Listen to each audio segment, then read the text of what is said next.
আসসালামু আলাইকুম রহমতুল্লাহি ওয়া বারাকাতুহু। সুপ্রিয় সম্মানিত দর্শক ও শ্রোতা, আশা করি মহান আল্লাহ রব্বুল আলামিনের দয়ায় সকলেই ভালো আছেন। প্রিয় দর্শক, আমাদের কাছে বিভিন্নভাবে বিভিন্ন সময় জানতে চান বিভিন্ন আমলের কথা। আজকে আপনাদেরকে এমনই একটি আমলের কথা জানাবো যে আমলটি অসংখ্য মানুষ আমাদেরকে প্রশ্ন করে থাকেন, যে আমাদেরকে বলে দেন যে স্বামীর মন কিভাবে জয় করব, বা স্ত্রীর মন কিভাবে জয় করা যায়, বা আপনজনদের মন কি করে জয় করা যায়, ছেলে মেয়েদেরকে কিভাবে কথা শোনানো যায়। এই বিষয়গুলো জানানোর জন্য আজকে আপনাদের সামনে এই আমলটি নিয়ে হাজির হয়েছি। প্রিয় দর্শক শ্রোতাবৃন্দ, আমলটি আল্লাহ পাক রব্বুল আলামিন অনেক পছন্দ করেন। আল্লাহ পাক রব্বুল আলামিনের অনেক সিফাতি নাম রয়েছে।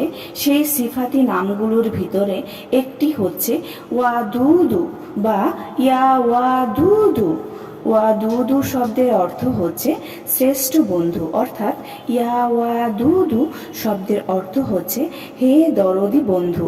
তো প্রিয় দর্শক, যদি আপনি কোনো স্ত্রীলোক অবাধ্য স্বামীকে বাধ্য করতে চায়, অর্থাৎ যদি কোনো স্ত্রীলোক অবাধ্য স্বামীকে বাধ্য করতে চায় বা স্ত্রীকে বাধ্য করতে চায়, তাহলে এই এসএম মুবারক 3000 বার, মাত্র 3000 বার পাঠ করে আতরের উপর ফুঁক দিবে এবং উক্ত আতর গায়ে মেখে মেলামেশা করবে।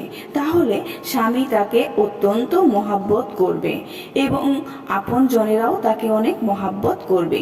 প্রিয় দর্শক শ্রোতাবৃন্দ, এছাড়াও আপনি যদি গভীর রাতে 313 বার এক হাতের উপর আরেক হাত রেখে আপনি যদি পড়েন ইয়া ওয়াদুদু, অর্থাৎ মনে মনে যে মানুষটাকে চান সেই মানুষের ছবি কল্পনা করেন, ইনশাআল্লাহ আপনি 9 দিনের মধ্যেই তার মন আপনার মনে ধাবিত হয়ে যাবে।